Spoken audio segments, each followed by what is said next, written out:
Have you ever tried learning a new skill?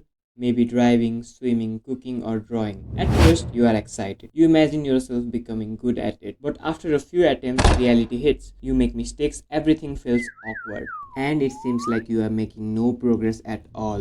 This is called the frustration barrier. It's the stage where you are bad at something and fully aware of it. Think about learning to drive. An experienced driver does everything automatically, but a beginner has to think about the steering wheel, mirrors, pedals, traffic, and road signs all at once. That's why learning feels difficult. Your brain is building a completely new skill from scratch. The problem is that most people expect improvement to happen quickly. When they don't see results, they assume they lack talent, but that's not true. Learning is often invisible at first. Just like a building needs a foundation before it can rise, your brain needs time to build new connections before progress becomes obvious. And this is where most people quit, not because they can't learn, but because they mistake the discomfort of being a beginner for a lack of ability. Good news is that you don't need thousands of hours to see results. For most skills, the biggest improvement happens during the first 20 hours of focused practice. If you can push through the awkwardness, the mistakes, the frustration, you will often go from feeling completely lost to becoming surprisingly competent. So the next time learning feels slow, remember this. The frustration isn't a sign that you are failing, it's a sign that you are still in the first chapter. And every expert you admire once stood exactly where you are now.